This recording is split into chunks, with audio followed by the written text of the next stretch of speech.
Bonjour Alexandre, bienvenue dans Raconte-moi ton métier. Bonjour. Merci d'avoir accepté l'invitation. Est-ce que tu peux me dire quel est ton métier? Donc mon métier, je suis sapeur-pompier professionnel, non volontaire pour l'instant, mais je vais être pompier professionnel et ambulancier donc. Ok. Quelle formation as-tu suivi?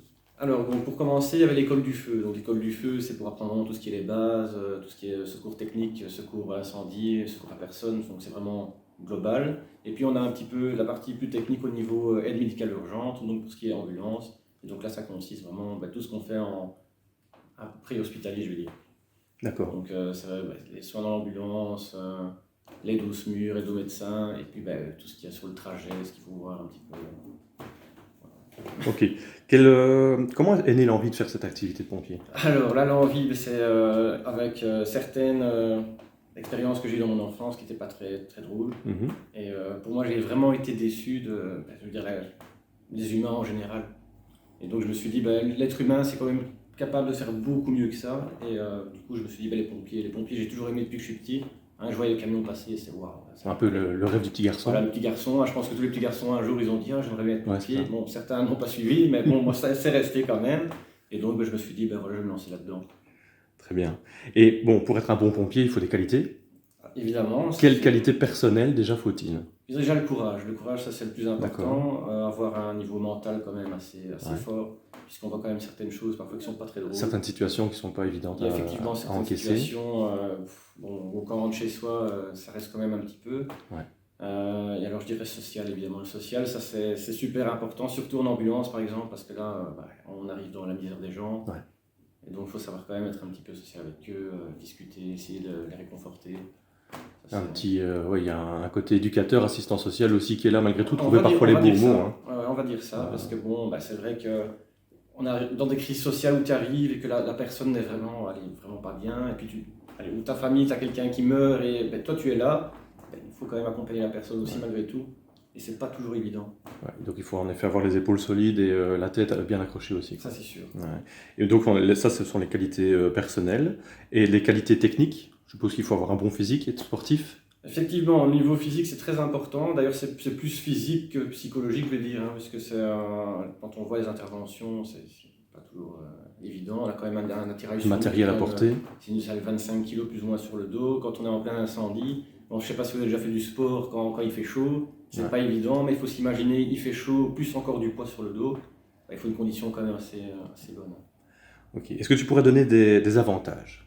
Les avantages, moi je dirais, c'est que les formations que l'on suit donc, dans les cursus pompiers, ambulance, c'est quelque chose qu'on peut utiliser à l'extérieur. Je veux dire, moi ça m'est déjà arrivé d'être sur l'autoroute, voir un accident devant moi, je peux m'arrêter, les premiers soins, tout ça. Tu Moi, peux je trouve ça intervenir. intéressant. Puis même pour mes enfants, donc j'ai 3 enfants et une belle fille. Et c'est vrai que ils tombent ou ils se font piquer par une guêpe ou ce genre de choses, on sait quoi faire. C'est donc, ça. au Tu final, connais je trouve les que premiers gestes. Quoi. c'est assez intéressant. Donc dans la vie de tous les jours, c'est Ouais. un avantage aussi. Effectivement, c'est vraiment un avantage. Ok.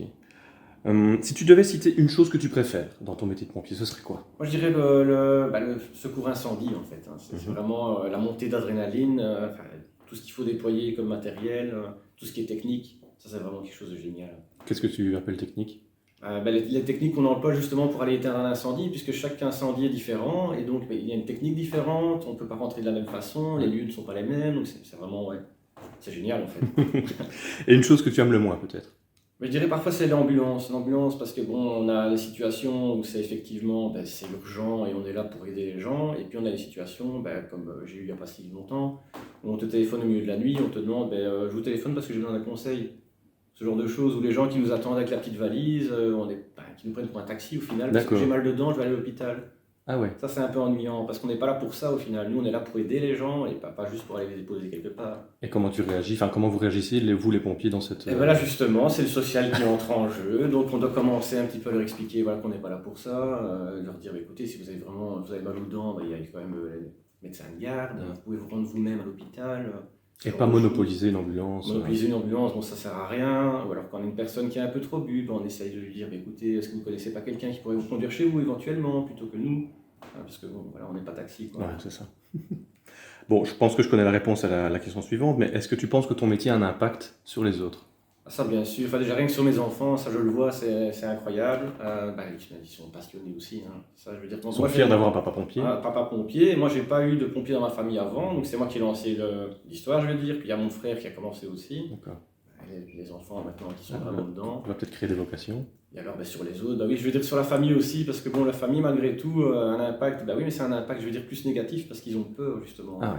Eux, ils se doutent bien, enfin, on part sur intervention, ils savent pas sur quoi on va, ils savent pas le temps que ça va durer, les risques qu'on prend. Ils savent pas. Donc, ça peut être stressant pour les proches. Voilà. Alors, sans citer de chiffres, est-ce que tu estimes ton salaire à la hauteur des interventions, des heures passées au travail, etc. Je vais dire oui et non, hein, parce qu'on peut toujours dire, voilà, c'est vrai qu'on fait énormément d'heures, parce que là je parle au niveau volontaire. Au niveau volontaire, on fait énormément d'heures, on gagne bien notre vie, effectivement. Mais tu sais chiffrer le nombre d'heures sur une semaine?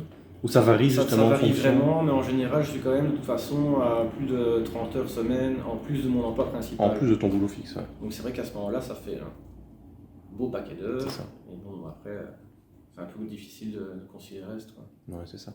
Est-ce que tu pourrais expliquer une journée type ou une semaine type? D'abord peut-être pompier volontaire, et ensuite les pompiers professionnels, comme tu vas passer professionnel bientôt. Oui, bien sûr. Donc au niveau volontaire, déjà, comme je travaille au Parlement européen au niveau sécurité incendie, donc j'ai des journées de 12 heures. Donc déjà là, pendant 12 heures, je suis occupé. Par exemple, je vais de 7h30 à 19h30 ou de 19h30 à 7h30. Ouais. Donc ça dépend. Mais ça m'arrive souvent de faire par exemple ma journée à Bruxelles, donc mes 12 heures. Revenir ici, prendre ma douche, me changer, tout ça, repartir à la caserne. Et donc là, je fais une nuit. Donc une nuit de 20h à 5h au matin. Ça, on a eu un arrangement avec la caserne parce que comme on travaille sur Bruxelles, on doit arrêter à 5h pour être là à 7h30. Donc ça, c'est comme ça. Et donc à ce moment-là, le lendemain, à 5h, c'est revenir ici, c'est de nouveau prendre sa douche, se changer, préparer son sac, repartir à Bruxelles. Donc effectivement, là, c'est assez, je veux dire, contraignant. C'est costaud. Par contre, au niveau professionnel, là, c'est tout à fait différent. Donc on arrive le matin, il y a l'appel, donc on sait le rôle de garde qu'on a sur notre journée. Ensuite, il y a l'inventaire des véhicules, donc il doit se faire tous les jours forcément. Après les inventaires, on a les exercices, puis on a une partie libre, de nouveaux exercices dans l'après-midi, sport, fin de journée, les tâches, et puis après, fin de journée forcément. Et c'est déroulement, comme ça tout le temps. C'est ça. Voilà. Et là, le rythme est un peu plus fixe, on va dire. C'est plus fixe, hein. Ouais. Et donc vraiment, quand on rentre chez nous, on sait très bien, voilà, je rentre chez moi, là j'ai fini ma journée. Tandis qu'en volontaire, c'est vrai qu'on finit le boulot, mais après on est disponible, donc ce qu'on appelle se mettre en vert ou en rouge. Donc vert c'est disponible, rouge indisponible. Une fois qu'on est disponible, même qu'on a fait 12 heures à Bruxelles, on peut très bien partir sur un incendie et pas rentrer avant 2h du matin. Ouais, c'est ça. Ça c'est vraiment... c'est le hasard. D'où la bonne condition physique et surtout le mental aussi. Le mental et le courage surtout, parce que ça il en faut malheureusement. Ok.